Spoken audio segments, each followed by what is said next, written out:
All right, it's lit. We are live. So I'm gonna start this webinar.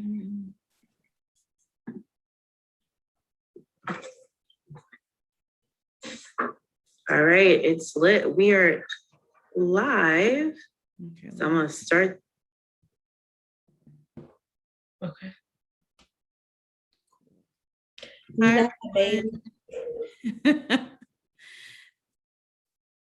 thanks for joining. Thank you for being here.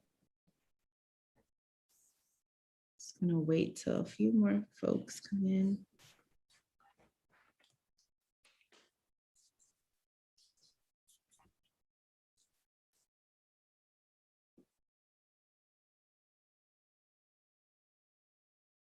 Hi, everyone. Thanks for joining.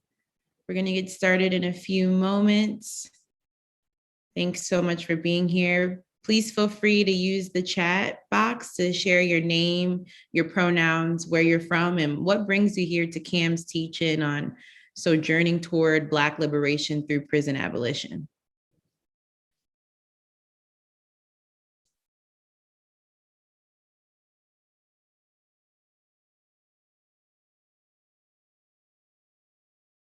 We're going to get started in just a few moments, so wait for more folks to come in.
Hey everyone, thanks for joining. We're going to get started in a few moments, just waiting for more people to pop in. Like I said, feel free to share your name, your pronouns, where you're from, what brings you here to learn more about prison abolition. And I'm going to let Cam take over to lead this teaching soon.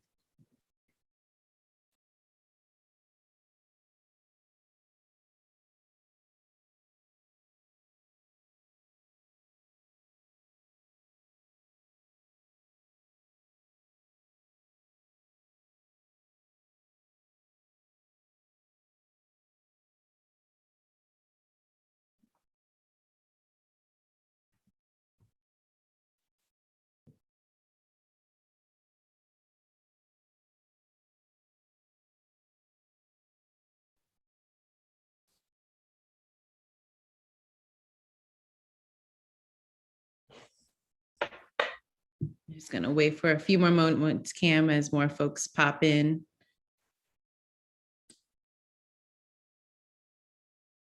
I feel like I should have had some music playing before, but you know how YouTube is. Like, I don't want any smoke with YouTube because I learned my lesson.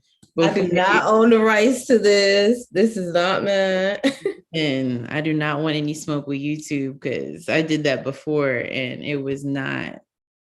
Yes, you learn a lot of lessons doing this work. Yeah.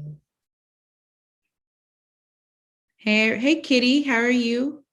Thanks, from Chicago. Excited to learn more about prison abolition. Thanks, Kitty, for being here.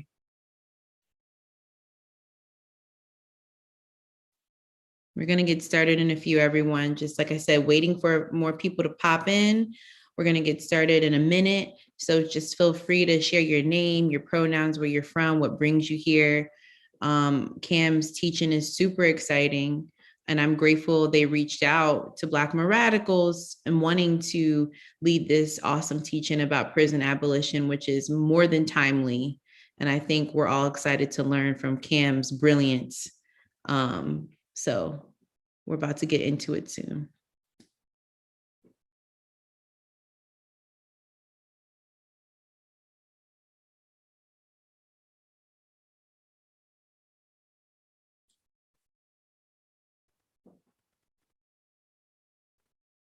All right, perfect. Well, I'm going to get started because I want Cam to have the time they're allotted. My name is Jamie Swift. I'm the executive director of Black Women Radicals. I use she, her pronouns. And I'm super excited for this teaching on Ain't Gonna Let No One Turn Us Around, Sojourning Toward Black Liberation through Prison Abolition, led by the one and only Cam Morris. The reason why the School for Black Feminist Politics was set up was to empower Black feminisms through Black politics and from multidisciplinary, transdisciplinary, and intersectional perspectives. And Cam's teaching, I believe, is the seventh teaching for the School for Black Politics. And I'm really excited. It's about something so radical, something so needed to be talked about, which is about prison abolition, right? So to set the space, like I always do, I think it's important to know that this is a safe space, right? We don't allow any homophobia, transphobia, queerphobia, white supremacy, racism, ableism. I can name all of them and we won't allow it. So please be respectful and respect our guests, and just be here and take notes and listen and really absorb what Cam has to say in terms of their discussion on prison abolition. Okay, Nicole, thank you for being here from Santa Fe, New Mexico. You teach critical theory and creative writing at the Institute of American Indian Arts. I thank you for making this space. Thank you for being here, right? So let me introduce Cam properly, because we got to do it right? So like I said, it's an honor to have Cam here. Also, one more time, let me put on the live transcript for people. Thank you for your patience. So Cam is originally from the South Side of Chicago, now residing in Washington, D.C., Occupy Piscataway land. Cam, they, them is a non-binary Black radical community organizer, holding queer feminist and abolitionist principles in the deeps of Cam's work, combating colonization and neoliberalism against U.S. occupation and war, patriarchal violence, and capitalism. Cam has been fighting to shift material conditions in Black communities through their organizing work in DC and Chicago to combat white supremacy, state violence, imperialism, and capitalist empire structures. As a 12-year-old youth, Cam led a campaign to combat the inhumane practices at the Cook County Juvenile Detention Center. While organizing years later in Chicago, Cam joined Love and Protect, which is an organization founded by Miriam Kaba that supports survivors criminalized for self-defense, which resulted in survivors receiving reduced incarceration time and early prison releases. Cam also served as a board member of a community garden and pushed aldermen and community members to create sustainable relationships between land, sovereignty, and Black ecology studies. Cam is currently studying Black communist feminism, Black and Indigenous anarchy, Black leftism, and the history of African liberation efforts. Cam is unapologetic about fighting for the rights of Black folks in the US and globally. Cam's long-term goals include moving spaces to deepen their ability to be survivor-centered in practice. So thank you so much, Cam. I'm gonna let you take the floor and I appreciate you so much. Yay. Hey, y'all. Thanks so much for being here. Again, my name is Cam. I use they, them pronouns. So if you are using the chat to say how you feel, what's coming up as the presentation is going through, feel free to use my correct pronouns. I am going to start this presentation now. So I may slow down a little bit as I'm speaking so that the closed caption can be sure to like capture everything. All right, y'all. So yes, here we are. Title of this teach and Ain't Gonna Let Nobody Turn Us Around, which is a talk back or a reach to ancestors who use this song to fight for abolition, fight for better conditions for our people, fight to shift our current conditions. And so drawing off of this quote from Sada Shakur, it is our duty to fight for our freedom. It is our duty to win. We must love and protect each other. We have nothing to lose but our chains. I do want to say a quick caveat about this quote because I see it used a lot. And I do want to say that like we have to, in this work, address the contradictions of electoral politics and Black liberation, Black radical revolution. And so in the same way, asking folks who are in support of someone like Bernie Sanders to be in the contradiction and sit with the contradiction of him fighting for Assata to be extradited back to the US, which is anti-Black as fuck and doesn't, to me, align with socialism practices. So we're gonna be reading folks this whole teaching. Let's go, y'all. Okay, community agreements. All right, community agreements, share values, hoping that we can build some alignment in this space, but also hoping that we can be like respectful to each other in comments and how we show up. Knowing that folks may come into this space with Very's idea already of prison abolition. Excited for y'all to be here today, but hoping we can share these values together. And so first, free Palestine. I know folks are aware of what's going on now. There's current occupation in Palestinian areas. Folks are facing genocide, and shit is fucked up. And it's directly like folks experiencing oppression in Palestine is directly connected to the US, is directly connected to the prison industrial complex, folks experience incarceration, corporations who back these, corporations who back private prisons. And it's really, I think like it's really fucked up thinking about like empires and capitalism because they all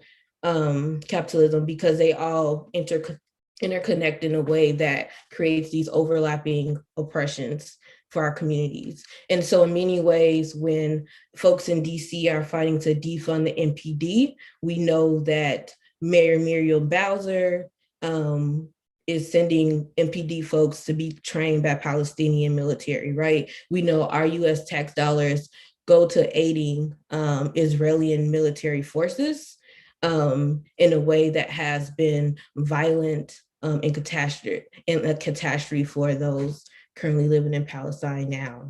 We are also on occupied land. I'm currently on Piscataway land. If you Google what land am I currently occupied on, there should be a link and you can just type in your local city and they'll tell you the land you're occupying. I'm hoping folks can be intentional about how they engage with announcing and like stating that, yeah, we're on occupied land when they're taking up space. So folks are aware of the current land that we live on.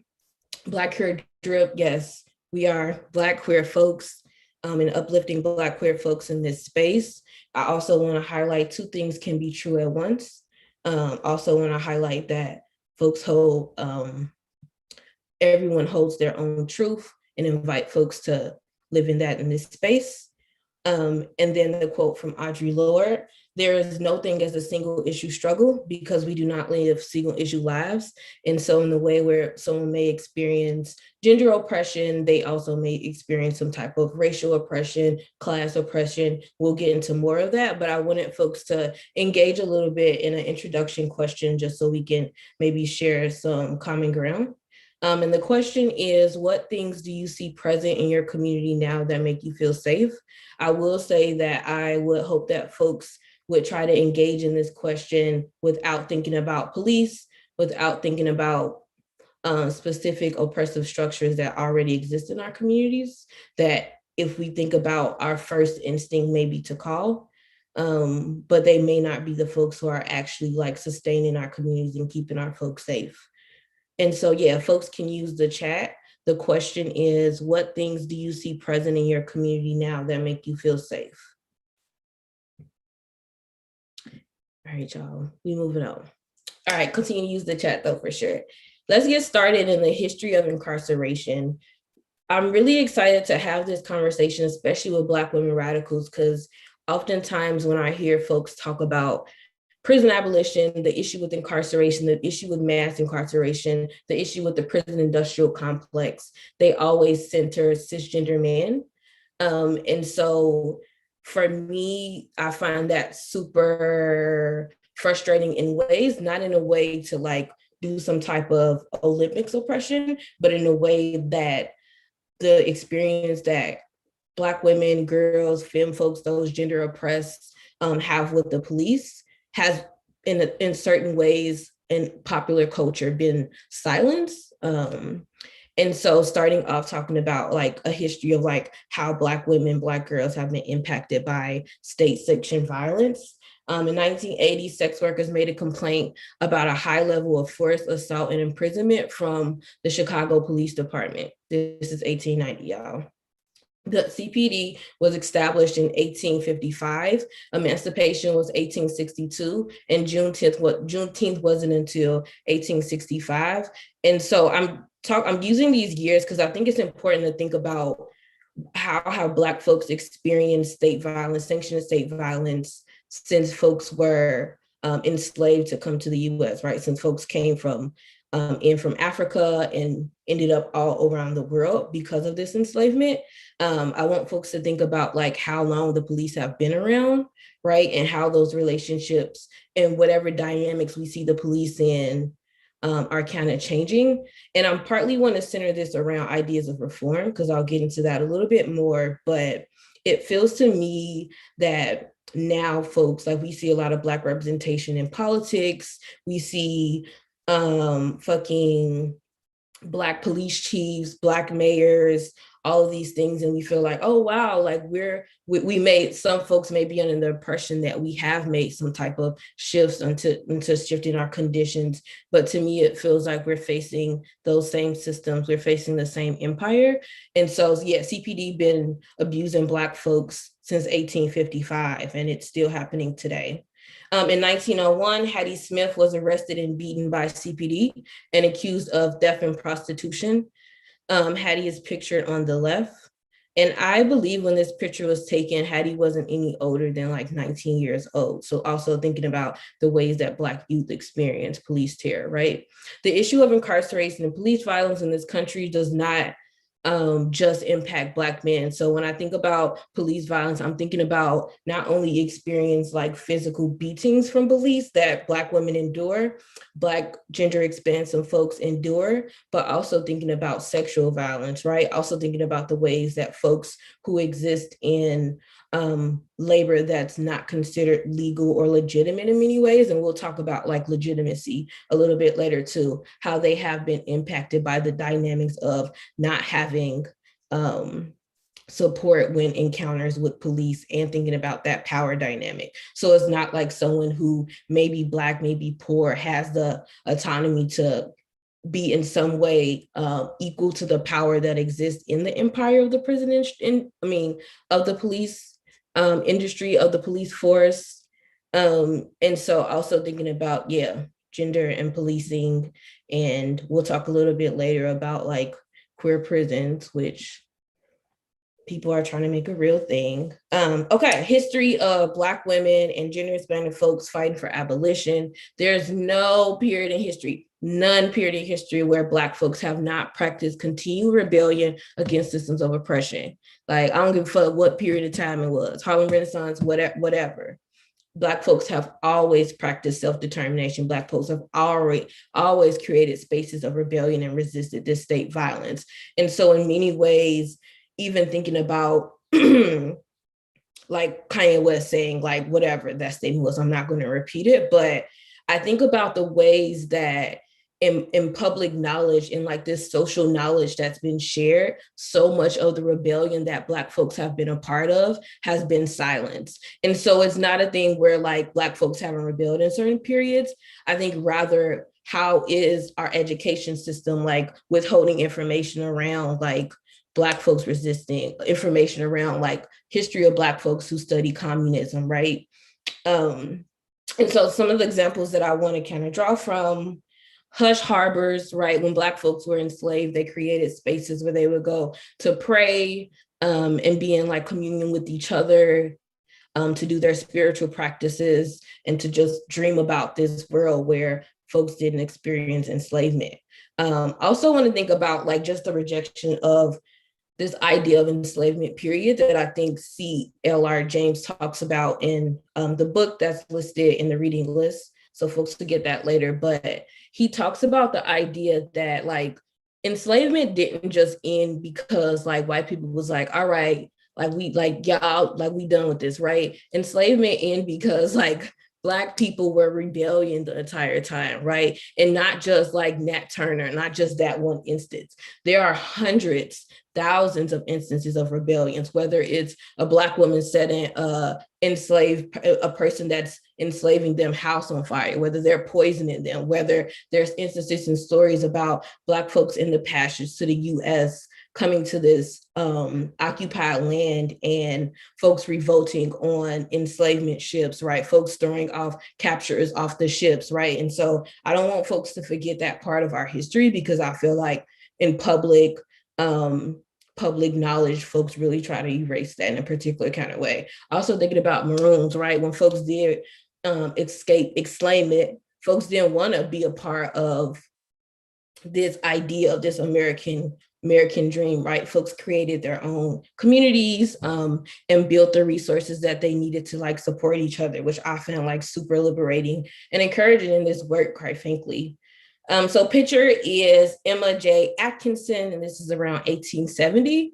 Emma is like one of the only kind of known Black women abolitionists from Chicago who was fighting for abolition, right? And so when folks were enslaved, Emma was a part of the folks that organized the Underground Railroad. And so when folks needed somewhere to go to hide from the state, so thinking about how long the CPD existed, right? Those would be the people that would be hunting these people, right? But thinking about the Underground Railroad, when folks needed food, when folks needed shelter, when folks needed housing, when folks needed clothes, right? There were folks that were building infrastructures outside of the state to combat enslavement. And so that process was happening the entire time before enslavement ended and even after. And I want folks to remember that, because one, Miriam Kaba brings this up in her work around like, us revisiting what has already happened, right? So like, and later we'll talk about mutual aid and we'll talk about community care, but I want folks to understand that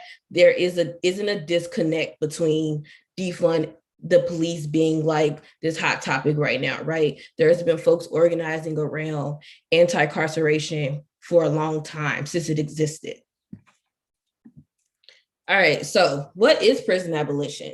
I got this article up here because I want to use this as an example, and then I'll talk about some of the bullet points a little bit more too. But so the article says, 2 girls, 13 and 15, accused of deadly armed carjacking in Southeast DC, sources say. And one thing I think folks probably have noticed just in their time with media is, media is white led, white ran, right? And if folks who like counting money have probably counted, they all trace back to white supremacy and these billionaires, and it's all connected with agenda setting and things like that. But I'm using this as an example because I think as abolitionists, when I'm reading this and I'm looking at this article, I'm thinking like, what resources are there so folks don't have to like carjack, right? But I'm also thinking about like the political climate. Like, we're in the middle of a global pandemic. Folks aren't working. Folks don't have jobs. Folks like are losing their homes. We're also in the middle of a huge ass eviction crisis that's going to continue to grow because administrations like Biden haven't taken action, right? And so we'll talk about bad Biden in a few, but I do want to think about this article in context of what if we had the resources that folks needed to prevent this idea of crime or illegal things from happening. But also I'm thinking about who gets to decide what's illegal, because in my standpoint, it feels like when folks on Wall Street, right, do this shit, like we know what just happened with GameStop. When stuff like this happens, we don't see that criminalization, which I think is rooted in this anti-Black racism.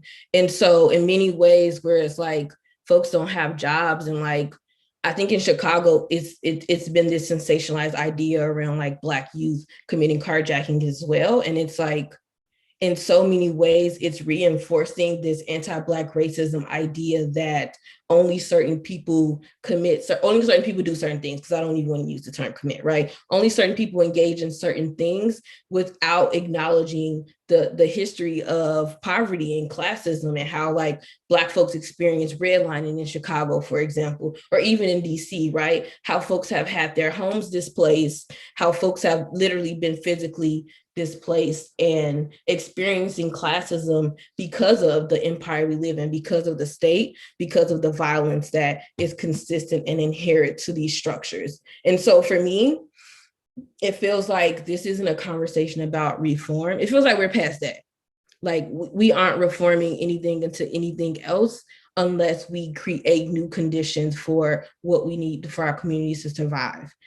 And I think in conversations of reform, what always feels like shortened to me is that I think we should all be like studying our politics, right? Who are we in solidarity with, right? For me, I'm in solidarity with folks outside of the US, right? I'm in solidarity with folks that are working class, poor families who are really struggling because even if reforms happens, we'll still see the most marginalized people impacted by that. And I'm in African solidarity internationally. So what does it look like for me to have politics around electoral work and consider my relationship to my comrades in Palestine, right? My comrades who are indigenous, my comrades who live outside the US and are impacted by imperialism because of the US, right?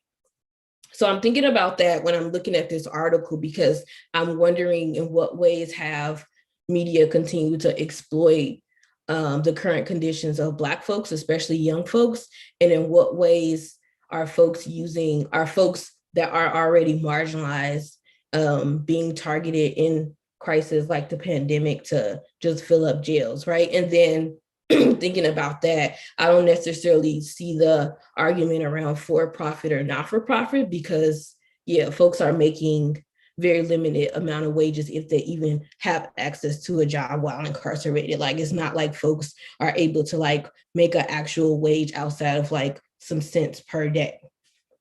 And so, okay, so I've definitely been seeing this abolition term be a little sensationalized, but we gonna figure out what it actually means, right? But so I've seen folks say that we should abolish the shade room.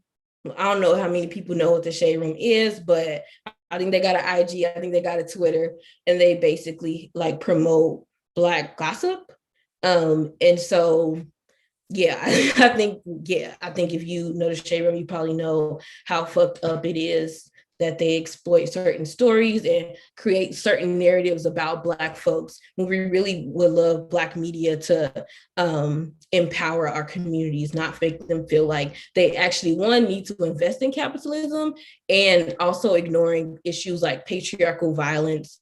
I'm really angered by the way that like media really tries to like normalize this without creating accountability, without creating ways that survivors can be centered in moments like that. And so all of this considered, punishment does not work, right? Punishment does not work. And so thinking about, even when under the guise of like abusing children, how some people believe in like whipping kids, right? Even if you talk to people about like kids, people that support like putting like abusing kids, whipping kids, it's like, okay, so after that, did like the child's actual behavior change, right? And so when we study like research, we know that like punishment doesn't effectively create better conditions, or folks aren't able to learn from punishment in a way that's generative enough for actions to change.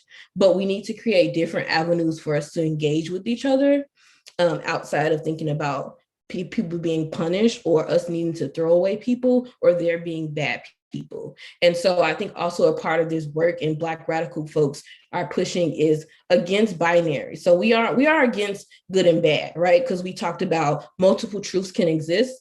But I think it's also important to know that like, would you want to like actually be ridiculed and judged by one of the worst decisions you could have possibly made in your life, right? And like, especially if it was the decision you made 25 years ago and you've been in jail since. And so when I think about like Black folks in cages, I think about like, what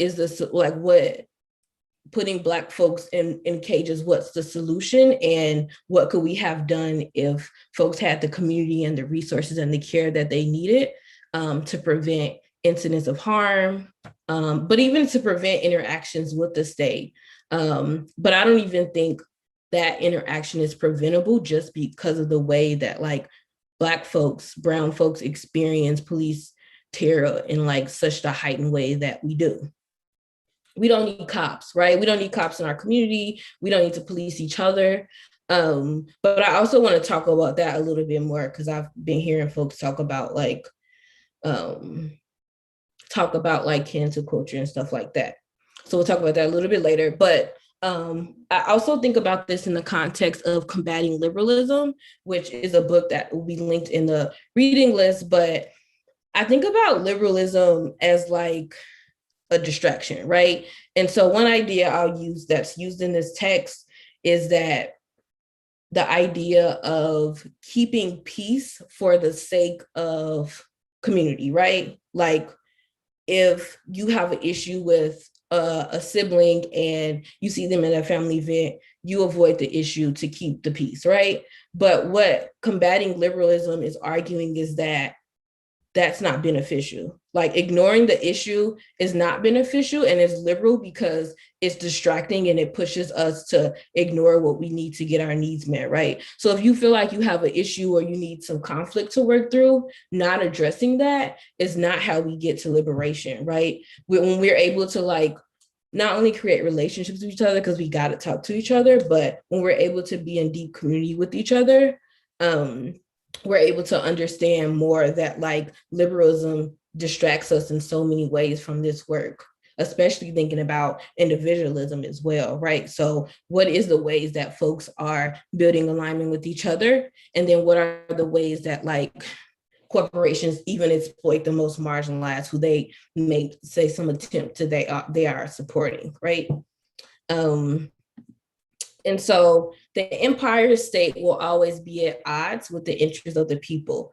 And so I would define the empire, the state, as prisons and policing. But I mean, I would even go so far as to say corporations, right? What is the relationship between your corporation and prisons, right? How has like Dale, for example, contributed to incarceration with like cameras?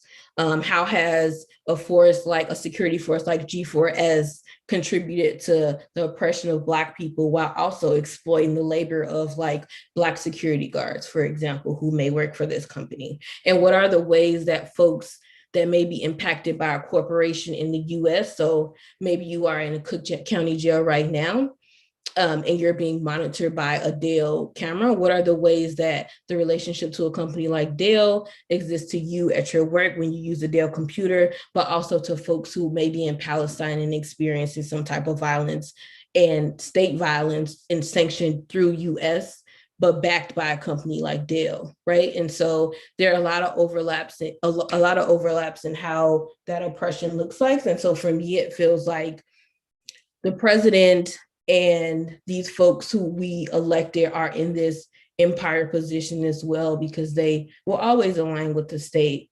even if they are Black, right? Even if whatever, we'll get into that later because that's a little juicy. All right, so combating state sanctioned violence and using examples here: Love and Protect, support survivors criminalized for self-defense. Love and Protect is an org that does super dope work in Chicago. Folks are putting money on folks inside books. Folks are supporting folks who were recently incarcerated, getting folks resources and trying to build the tools and community we need to be self-sustainable without the state. So in many ways, we're even like, I think grant writing and receiving grants from folks even creates that fuzzy line between the state, because yeah, that money, right? We are under the impression that we need funding to keep these resources, to keep our community stable.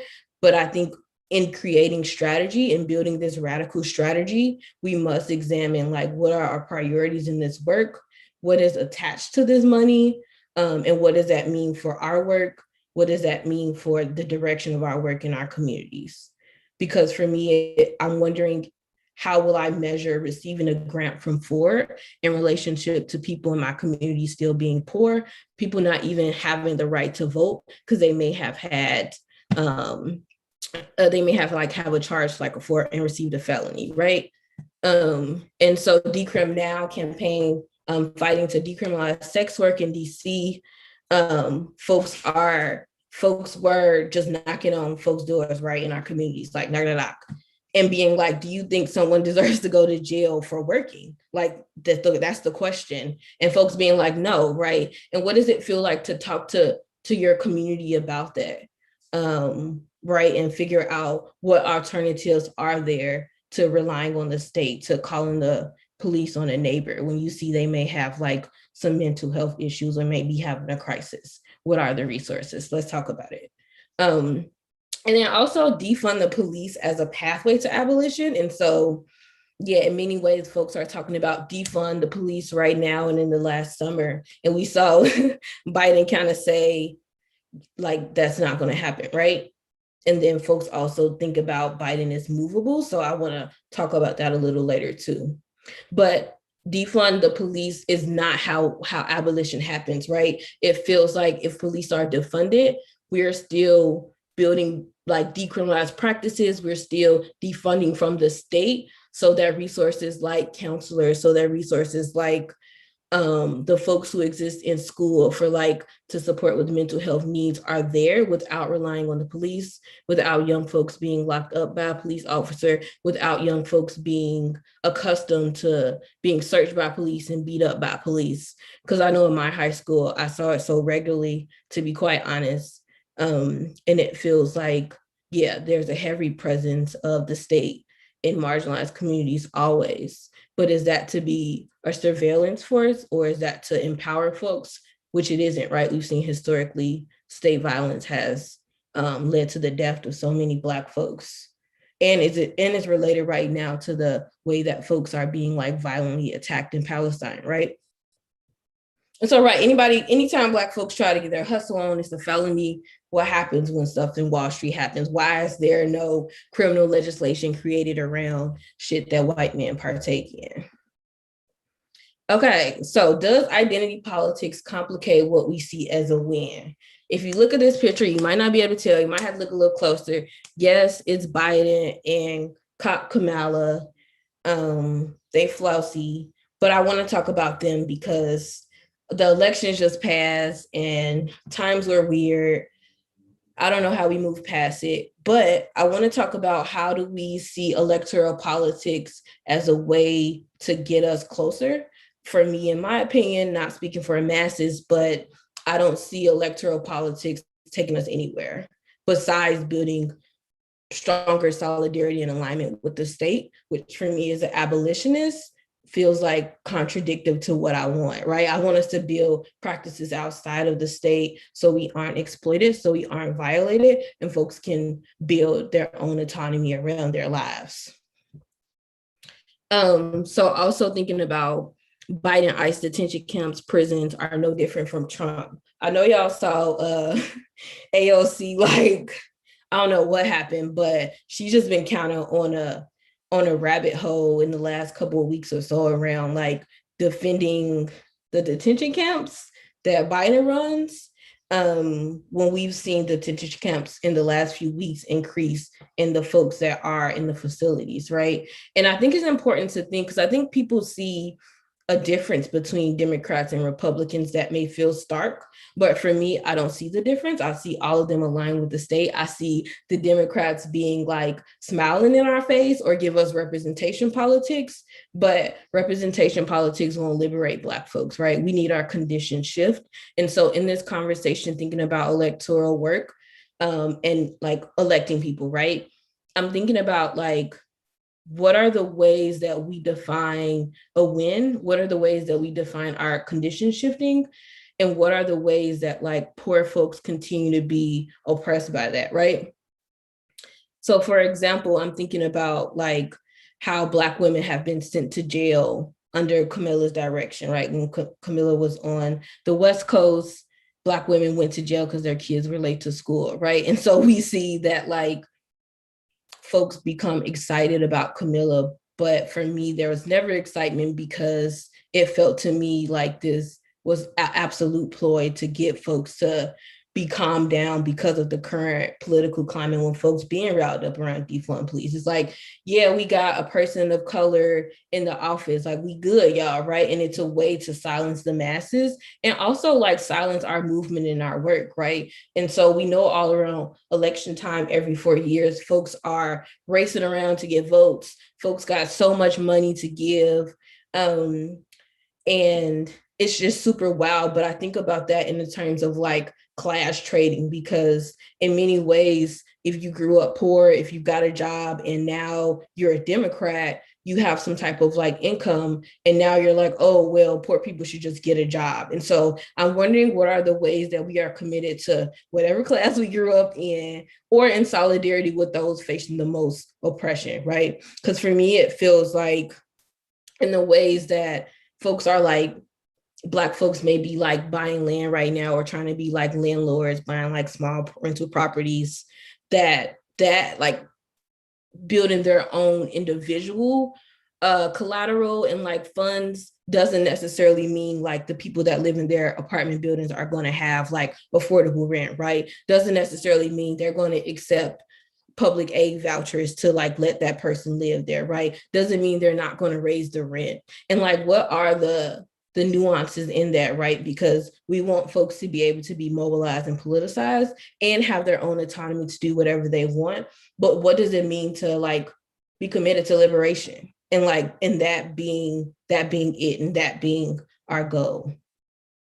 So I'm also thinking about this in the context of Harriet Tubman on the $20 bill, because I know that this has come up recently and Biden is like, has been talking about it, because it feels so contradictory. One, it lets me know that like, we just need to be in deeper political education, right? We need to learn, like we need to constantly be reading and studying what happened before to understand where we're going. And folks have been pushing back a lot around this Harriet Tubman on the $20 bill, partly because Harriet Tubman was against the US currency system, like in her beliefs, right? And so it would be contradictory and just downright fucked up and disrespectful if Harriet Tubman appeared on the $20 bill and she didn't even align with systematic oppression. She didn't align with the empire, and she fought hard against it. And so also thinking about this in the terms of like a Breonna Taylor legislation or the George Floyd legislation that just passed that will result in additional police officers being hired, right? And so what are the ways that we being played with because folks are pushing reform, but it's not changing our conditions, it's just more so moving stuff around. And what are the ways that we want to shift the conditions by having lines around what we will and won't engage in, and also about like holding elected officials accountable, which I feel like I'm wondering what is the buy-in for that, because I don't know, I'm thinking about repurposing of like campaign money, right? So in election season, folks raise millions and millions of dollars. And so I'm thinking about what are the ways that we could have raised that money and used it to empower our communities. In DC, there's a deficit of playgrounds in like Black areas, right? Which DC is Black, but in the Black areas, there aren't playgrounds for kids to play in. So kids play in alleys, kids play outside.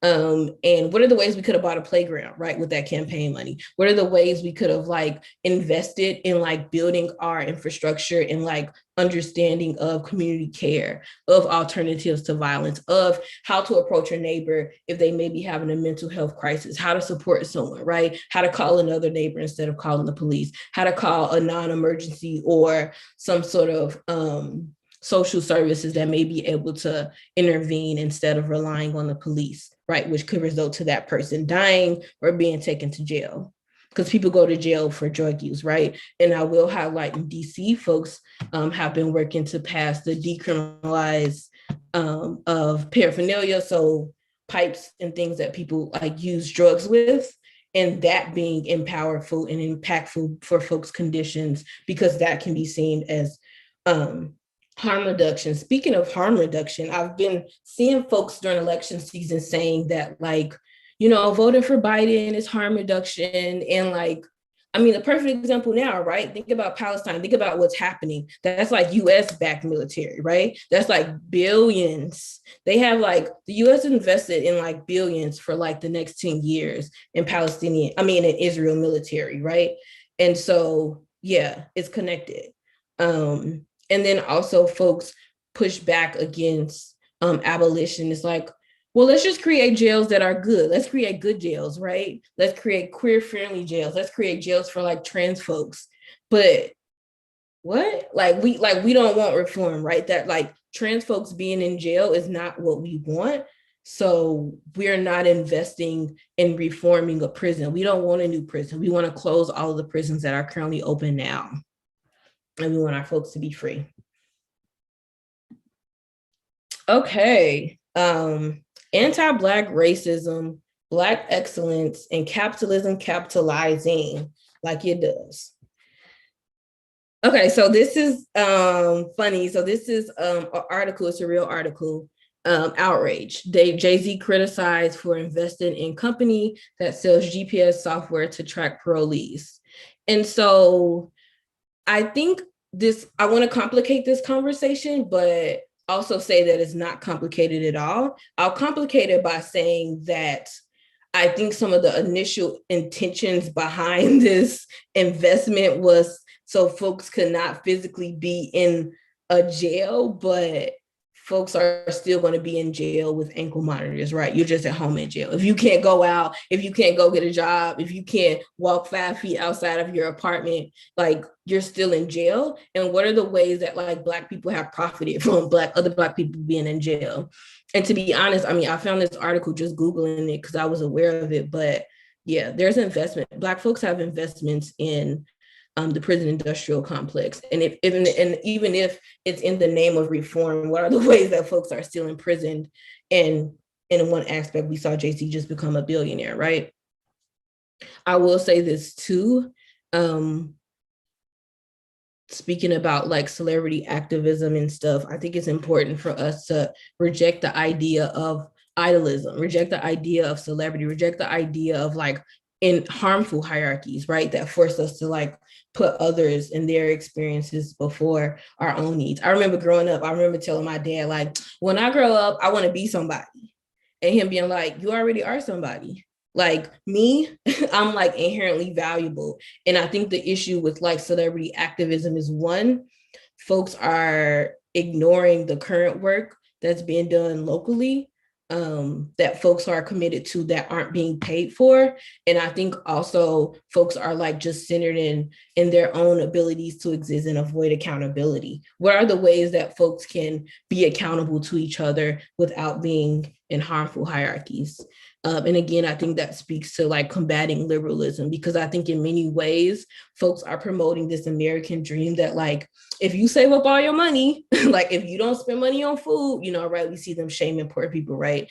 If you don't do this, you could be a billionaire. And it's like, no, like that's not how it's going to work. Like you're not going to be a billionaire, right? But what are the ways that we want to push against that agenda to say that we want our communities to be empowered? Like we don't want like RFA or NRA or another organization, company to be able to like profit from what the fuck is going on. Like we want that money to go to our communities. What does that look like? And how do we measure that progress? For me, it feels like if another Black person become a billionaire, we're still poor and dealing with the conditions, right? What are the ways that like we can be empowered and think about things as like an actual win instead of like a very, very, very small number of Black folks who maybe who are dabbling in respectability politics, to be able to like lead us anywhere. And so in many ways, when we hear like Jay-Z say whatever he needs to say about like his life and how he got there, what are the ways that like Jay-Z exploited folks who were a part of his record labels before, right? Who may have had a shot, yeah, I won't spend too much time on that because like we can go there like all day, but I will talk about this American individual idea is counter to Black liberation, because when we think about revolution, we think about Black revolution and what we're moving towards. building out agendas of our own to be like, okay, I'm just gonna get rich and y'all can do whatever the fuck y'all gonna want to do, how that is contradictory into what we want to build, right? So if we want all Black people to be empowered, right? I don't necessarily want all Black people to be rich because I want our conditions to shift, and I'm not sure conditions can shift that way because money is made up and they can just change some shit and everybody have more money so that Black folks who like are considered rich would still be exploited.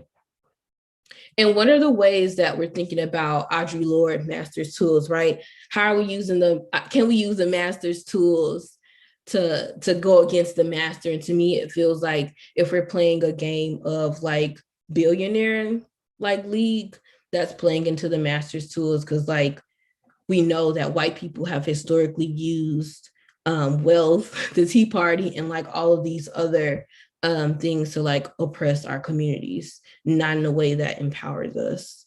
And not to say that like Black people haven't been like rich in livelihood, but to say that to me, it feels like it's a US agenda, a global agenda around this idea that Black people need to value European things, need to value whiteness, need to value the state, need to be relying on that to in some way build proximity to it, to feel fulfilled, to feel successful. And for me, I want Black people to feel liberated the way they are.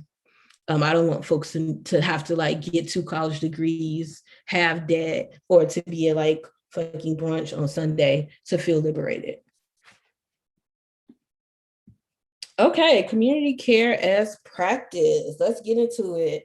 I think this is a funny picture here. It says, when Big Sean said, fuck a vacay, I feel better at work. I didn't feel that. I don't know what the fuck he talking about. I feel that. Like, no, I think Black people need rest. Like, what? We've been enslaved. Like folks are still like using whatever labor we have to underpay us, right? Folks are underpaid, and right now during the pandemic being laid off and experiencing like bigger risks to COVID.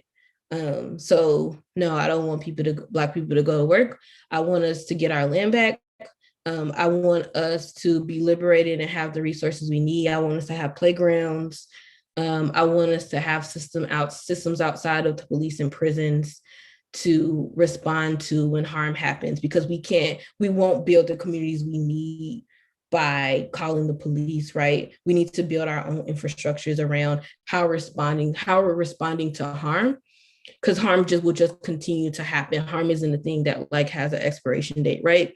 But we know that if someone has harmed another person or some incident happened, someone stole something from someone, we know that the person being in jail won't give us the solution we need to the problems that we have in our communities. And it feels like folks are convicted of crime for trying to exist and trying to change their conditions and survive in a country that has exploited us, in a country that has used Black aesthetic to be exploitive. And we see it now in commercials when they say like, hey girl, hey, and it's like in a weird way. And you're like, I know a white person wrote this. This doesn't even make fucking sense.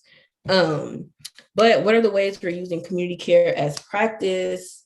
Our work does not move at the same speed of capitalism. That's an important point, because I think a critique around, the fight for liberation, and even in some organization spaces, is that like, man, it takes a long time to get buy-in. It takes a long time to build consensus. But for me, I don't think our work is moving at the pace of capitalism to decide that. I think our work, we have to be invested in building alignment. We have to be invested in political education and buy-in with like each other. And it feels like, to me, if we are rushing this work, that feels liberal. Like that feels like where the liberalism comes in. It's like we have to be rushed. And I don't necessarily think Black folks have ever worked at the pace of capitalism. And so transformative justice, TJ, yes. Transformative justice, ideas around cancel culture have been sensationalized in a particular kind of way. We know like there's books about them now, but I think for me, it's important to understand, and I think Miriam Kaba says this as well, like there will be consequences for your actions, right? So if you harm someone, whatever, I'm thinking about what are the ways that folks have like evaded accountability by saying this decision is carceral instead of being accountable for their actions, instead of there being consequences to actions, and not saying this is a standard fit for anything or anyone. But I'm thinking about what are the ways that we are being survivor centered in our work. And then what are the ways that we're building spaces where survivors can like exist and be validated in a way that it feels like sometimes this cancel culture idea creates more space for those who have harmed. I'm also thinking that that this work is not easy, that this work, thinking about transformative justice, is a whole framework. And this short presentation won't be able to capture all of the complexities and the nuance that exist in creating the world we want to see, right? And so in many ways where folks are like, I've experienced harm, but I'm not calling the police because I'm practicing abolition and I want a different world. What are the ways that folks have been empowered to build capacity around community accountability processes, right? What are the ways that folks are building alignment around what do we need to see when harm occurs? And how can we use infrastructures we build around transformative justice to combat harm and to prevent future harm? I also want to highlight this idea around shame and guilt are not the same.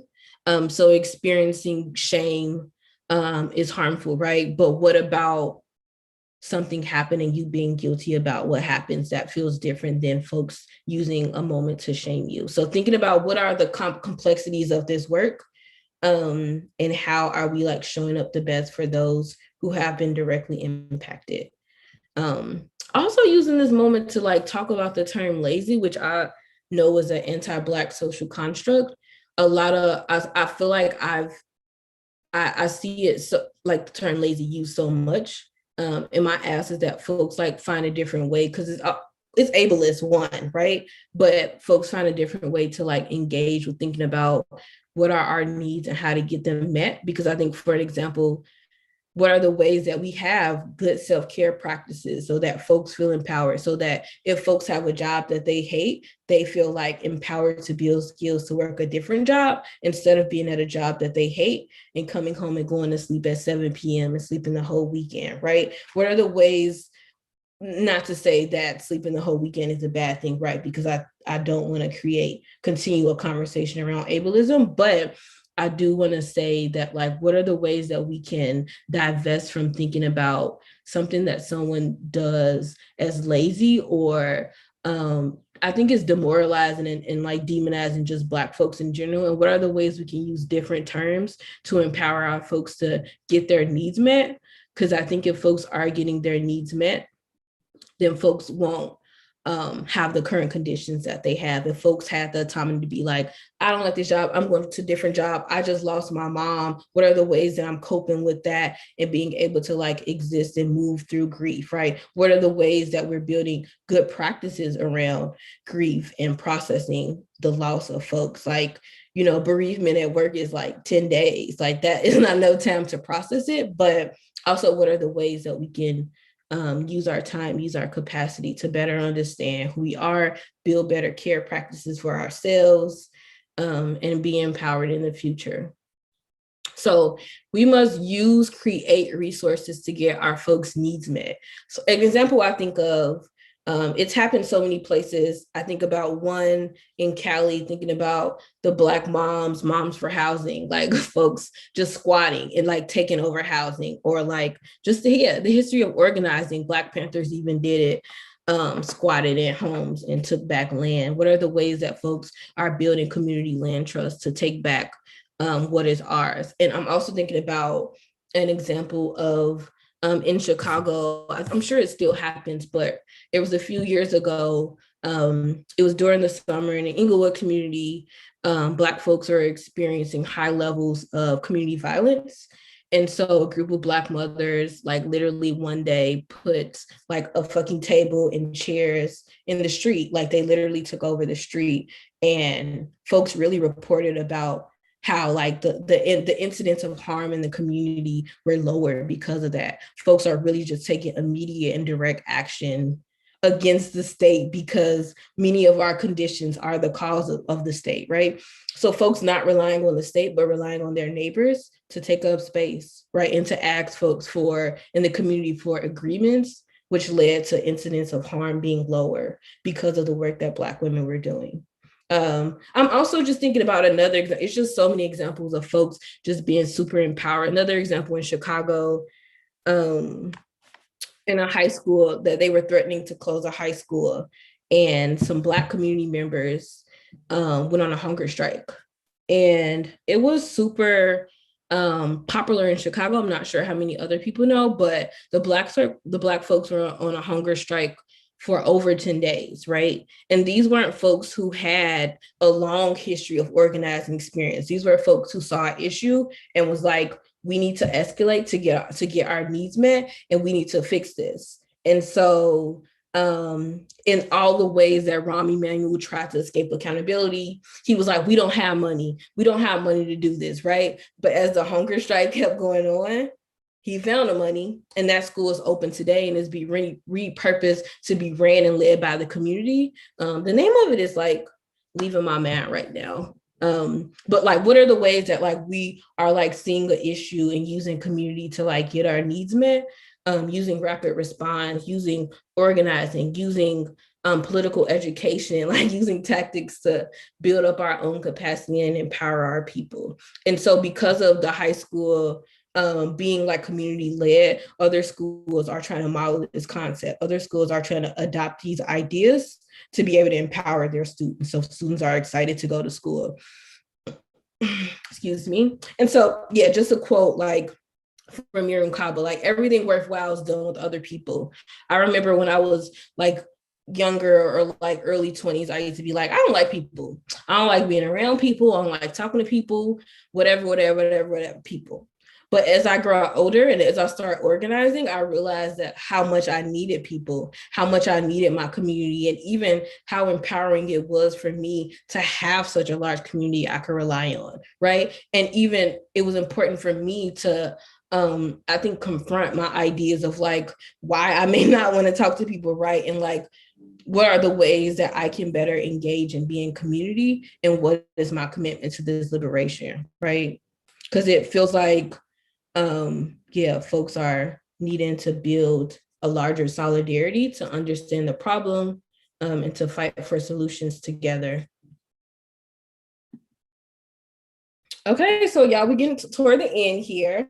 So small is all. This is a quote from Collective Action Safe Spaces. They held a small is all teach-in a few months ago. I'm always in awe of their work. And they are in the resources that will be provided in the reading list, because they do offer like workshops and like teach-ins and like amazing stuff to like empower our communities. They also have background in like transformative justice and really like what are the tools that we need so we don't have to be relying on the police, and what are the ways that like we can build pods and work with our neighbors and really be in the conditions that we need. So on the right here is a flyer for today. So the Free Black Mamas DMV, like they have been pushing hard. They've been raising thousands of dollars. They've been bailing Black mamas out of jail. I'm so proud of this work that they're doing. I'm so proud. But today they're holding this mutual aid community canvas and brake light clinic. And so they're talking to folks about how to fix their own brake lights, which is really like feels simple, but it's so empowering in its effort, because these are folks creating spaces and containers where people can, one, build relationships with each other, but also build a skill that can help them lessen their interaction with the state, right? That can help them lessen how they're relying on police and being in community and conversation with each other. This work is super powerful, and like, yeah, I think this is it, right? And so the next slide, we'll talk a little bit more around like all of the things too. Actually this slide. But yeah, so thinking about what is mutual aid? What is mutual aid? First, what is rapid response? Because lately we've been seeing a lot of folks need rapid response, right? They're about to get evicted. They need X amount of money. they may have medical bills, they need this amount of money. But what are the ways that we are building like mutual aid capacities around like getting pods, getting community members, talking to your neighbor, right? Knocking on your neighbor door if you need something, and introducing yourself to your neighbor. Or when you see your neighbor on the street, speaking to them. If you see them needing help, supporting them. What are the ways that we are less invested in like individualism and more invested in collective community and building that? Because in many ways, some people have already built sustainable communities that don't have to exist and rely on the state. But what are the ways that other communities are building that now? And because of the pandemic, we've seen a rapid response around mutual aid, folks needing to get their needs met in ways that we haven't seen the government be able to provide, right? So in ways that like when Kamala and Biden were like running, they were saying, oh, we're going to give folks $2,000 a month, right? We're going to give folks money after this pandemic so they will be fine. But we see like that was an empty promise, right? Which politicians do a lot of time. But I'm saying that mutual aid has been so effective in the ways that like the state and the function they're supposed to have, they haven't even been able to do it, right? They've been investing in the military instead of responding to the immediate needs of like folks in the community. And so we've seen mutual aid keep folks housed. We've seen mutual aid get folks' needs met and build up greater capacities around what is our support for each other, right? This is super important into the world we want to build that isn't relying on the state. Also thinking about calling the police, right? Don't call the police. Like, let's leave here and say, we're going to do everything in our power not to call the police anymore, but not to say that when harm happens or when an incident happened, we shouldn't respond though, right? I'm asking that folks build a different capacity around what happens when someone is harmed. Do you have your neighbor's number? So your neighbor could be there to support you if an incident happens and you need support with making sure someone who may have experienced harm is safe. What are the ways that we can build pods with each other and figure out what the issue in our community is and how we can be empowered through it and how we can support our folks and navigate through that issue. I do want to say that although this stuff is like existed on slides, I don't see this as like simple or easy, but I see this as a deeper investment and commitment to the communities that we want and need. And so in the ways that state violence have harmed us on so many levels, being able to build community care with each other gives us the ability to not rely on state and be more impactful with each other.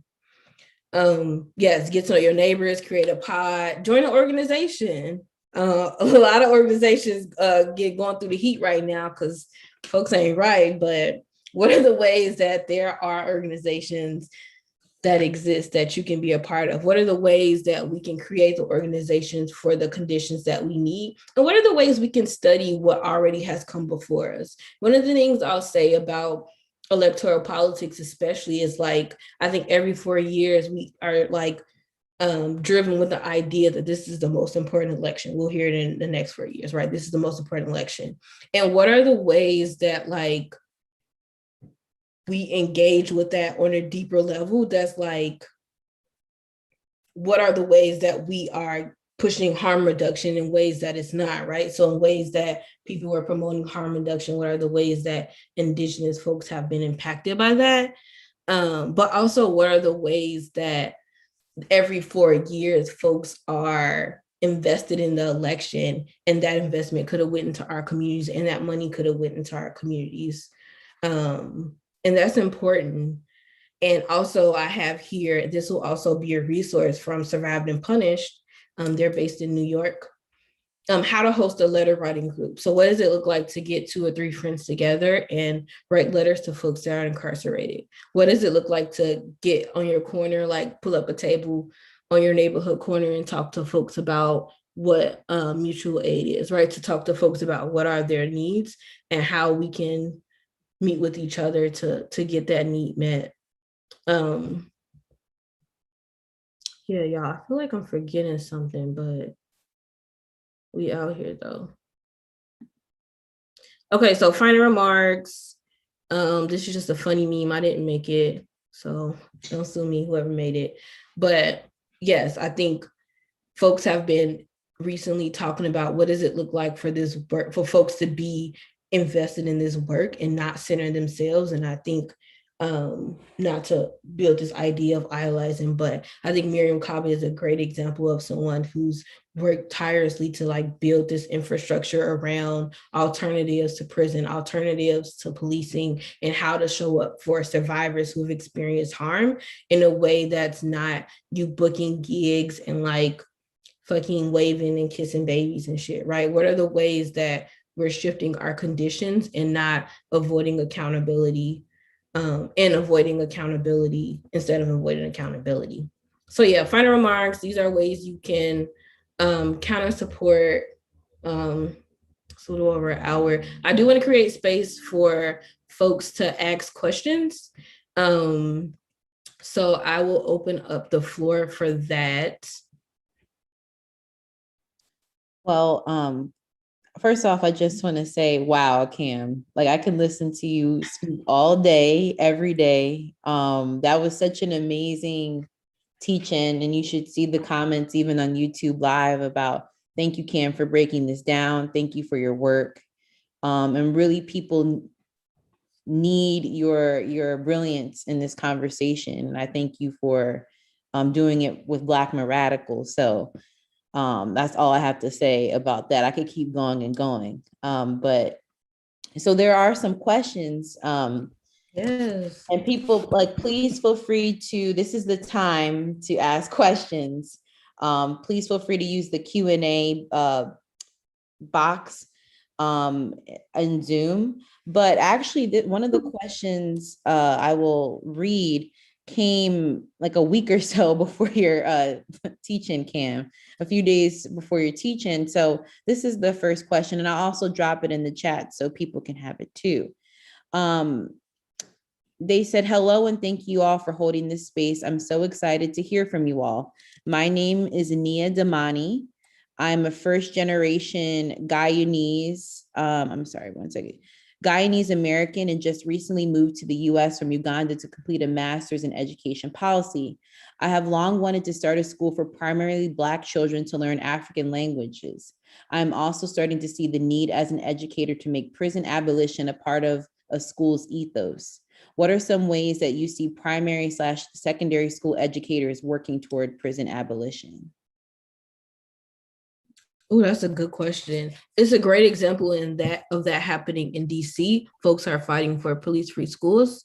And so last year there was legislation passed around taking police out of DC schools, but folks are still invested in getting like other positions like SSRs and like all of the folks who like really still maintain the systematic oppression that we experience. So one thing I would say is like researching the current resources that are out there, researching the current folks who are working toward this. In DC, like I said, folks have a police free schools campaign, which has been like really moving, and folks are really getting youth engaged in like, what does it look like to build community reliance instead of reliance on the state. But I think it's also important around like, what education are we like teaching our students? And so for me, it feels like I know a lot about like Thomas Jefferson, right? But what did I ever learn about the work that Ida B. Wells did, right? The work that Sojourner Truth did, and not in a way of even thinking about in historic context, even centering that now. So what are the ways that folks are fighting against this, and how can I use like research? How can I use other campaigns to like present this to the school board, present this to administrations around like, wow, when police are not present in schools, students are more focused, right? Students are able to be more engaged and create more generative learning environments. Students don't feel afraid, right? Students feel like they can come to school, and even if they do something that administration may disagree with, they're not going to jail, right? They're not going to be abused by a security guard. But I also think it's worth just studying in a way to maybe build with other teachers, right? What does it look like to join a Facebook group of teachers abolitionists that already exist? And what does it look like to build from there and to build community with folks to get those needs met? Definitely. Thank you so much, Cam, for your response to that. So Tyler Musgrave asked, "Hi Cam, thank you so much. Tuning in from PG County. What are some suggestions you have? What are some suggestions you have for creating / establishing neighborly relations with those who have differing political and socially different ideologies?" I feel that that's spicy. So I think a neighbor could be somebody who lives on the next block too, right? It doesn't necessarily have to be someone who lives directly next to you, but in your immediate community. I think sometimes we may think that we are individuals in like maybe our shared identity or our shared practices, but I'm guessing that there's someone in the next block or two who may share these same values. But I'm also thinking, what does it look like to be like, hey, there are some folks in DC who have built this DC fridge collective, right? And they like are filling this fridge every few days. They're empowering folks in the community. They have an IG live and they're using this moment to talk about like disparities that exist in the community. What are the ways I can be like, I'm gonna send them a message on IG, right? And to be like, how can I get a fridge on my block? How can I engage with the work you're currently doing? What is the work that's currently happening? Like in my community, is there mutual aid already set up? I know I'm in Ward 5 and we have a Ward 5 mutual aid group. We got a Slack and folks have been supporting that way. But what are the ways that I can reach out and figure out, is there a mutual aid that either one exists in my direct community or maybe close by that I can build with and then later build alignment with neighbors? Because I think a lot of our issues with like building alignment or like being indifferent about some stuff, or it's just a lack of like knowledge. So like in many ways where like there may be folks who support like hotepery, right? What are the ways that those folks have been miseducated, right? What are the ways that folks have internalized anti-Black racism, but also this propaganda around misogyny that has prevented them from engaging in things like prison abolition? But what are the ways that we could get folks energized around what the real issues are? I think for the folks that I organize with, folks are like committed to like wheat pasting, folks are committed to canvassing. And I know that looks different because we're in the middle of a panorama, but what does it look like to continue to be intentional about that, right? And so it may not be you and your neighbor building alignment in one conversation. It may look like your neighbor needing help one day and you using that moment to be like, hey, I know a friend who can help you with this, let me support you. Oh, you have this skill, let's build on that, right? Because a lot of mutual aid is like building these skills. So who has the cars, right? Who has the resources? Who has the food? Who has extra housing where someone can stay if they're experiencing housing insecurity, right? What are the ways we can use the tools that we have? I think something I've seen powerful happening organizing is around like, skill sharing. And I think if we're able to like build alignment, if we're able to be committed to deeper understanding, there are ways that like we can make these things happen. Definitely. Thank you so much, Cam, for that. An anonymous attendee asked, "Thanks for your teaching.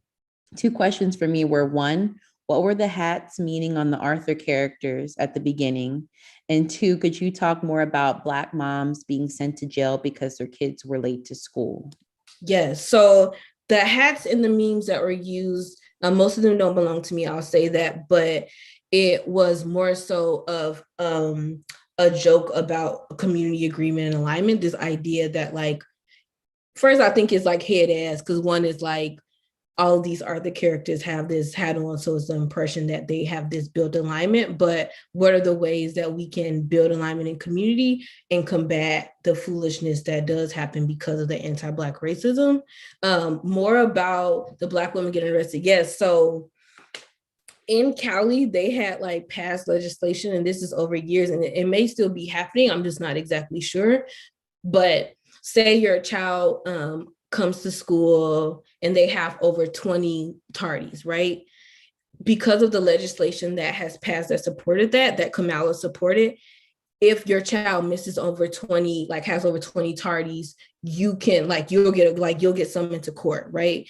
And in the court case, you could potentially go to jail if at that point your child may have missed more absences, or the judge, which right is an agent of the state, determines that you're inadequate. And so in many ways, when we see that kids may be late to school for various reasons, right? Not like maybe they live far, so they have to travel further to school. And abolitionists may see an intervention of this being like, if a teacher is coming from the same way, what are the ways that the teacher can stop and pick the kids up and come to school? Or what are the ways that the kids or the youth can come to school with someone who may already be in that area, instead of looking to the carceral system as a solution? Because a Black mom being in jail because her child has a certain number of tardies isn't the solution, because now the youth are, and the young kids are able to lose a parent and be even a worse of a situation. It feels like that the state uses jail as this all encompassing solution, or like to just, throw people away. But we must create solutions to the issues that exist, instead of like relying on the carceral system to disappear people, Black people, particularly Black and brown people, those experiencing poverty. Thank you so much, Cam. Okay, there's a few more questions. So forgive me if I'm mispronouncing your name. Kalia Phillips asks, advice for the homies like me, LOL, that struggle with building relationships with people, especially when social anxiety is real. Yes, that's real.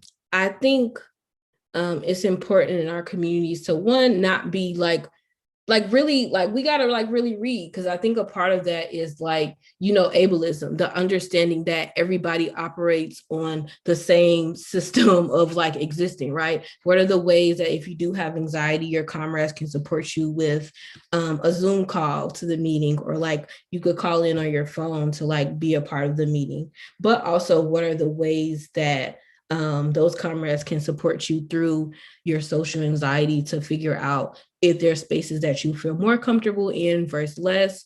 Are there spaces that, are there ways that we can use the internet to be able to better support you? What are the ways that we can reach out after a meeting to be like, this is what happened, it's just me and we having a one-on-one conversation, and then where do you want to plug in? What's the next steps?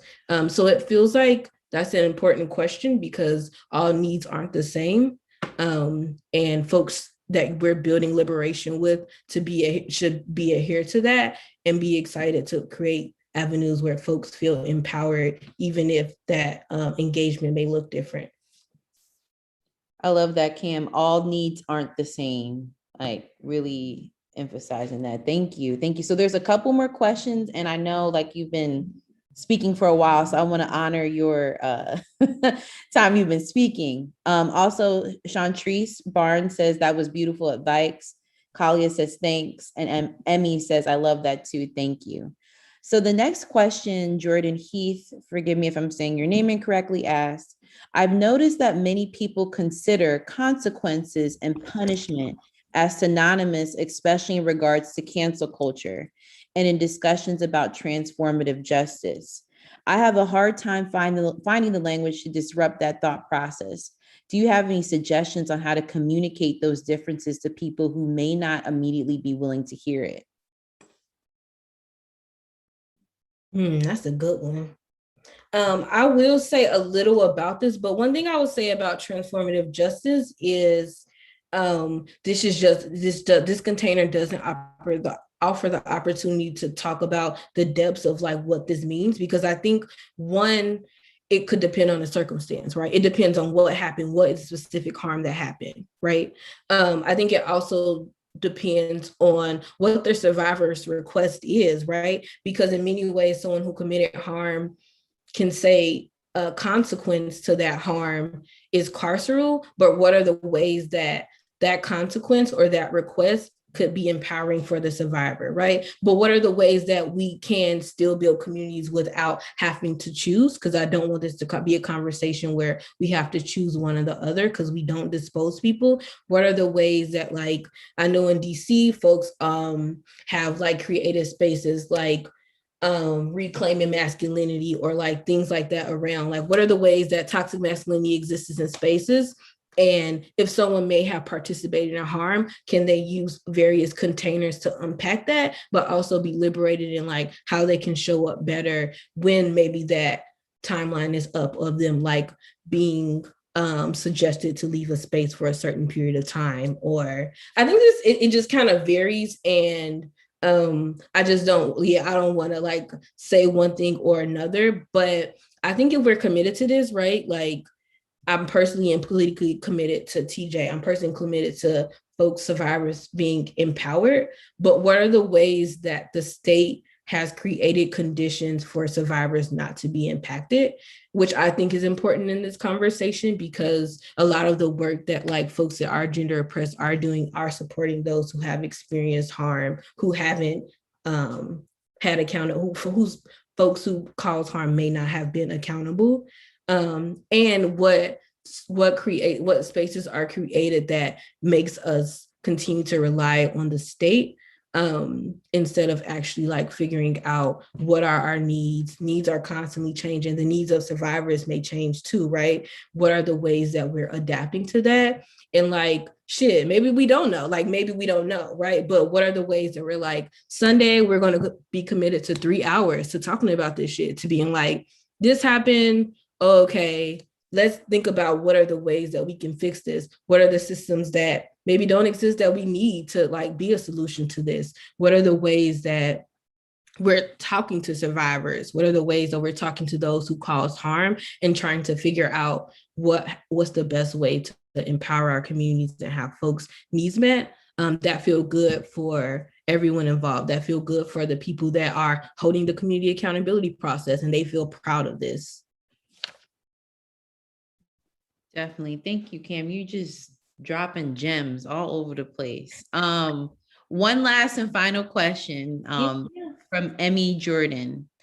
Do you have any advice for college students living on campuses? It's a weird time to try to organize because we don't really see each other anymore.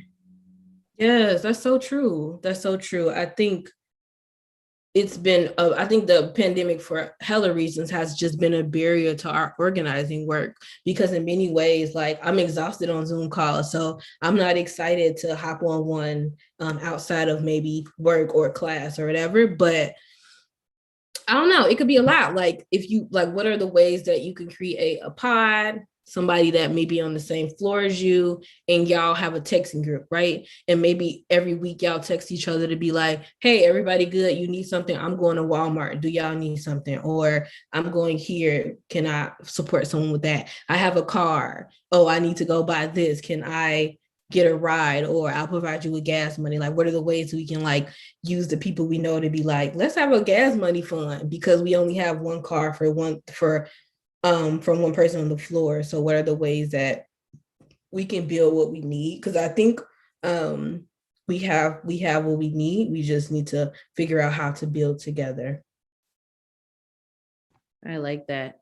We have what we need, but we need to figure out how to build together. And there's also 2 more questions, but I honor your bandwidth, Cam. And if the panelists would like, or the audience members would like to email email me the questions, like if Cam, you feel comfortable, I can relay those questions to you, so you won't have to respond directly. But I really appreciate you so much, Cam. Like, I honor your leadership, your brilliance. Thank you so much for leading this teaching. I was over here like laughing and like saying yes in the background the whole entire time, but this teaching was so needed, and you broke it down in a way that is so engaging, so relatable. And I know that it wasn't just only myself, but I know our audience members greatly appreciate you taking the time to do this.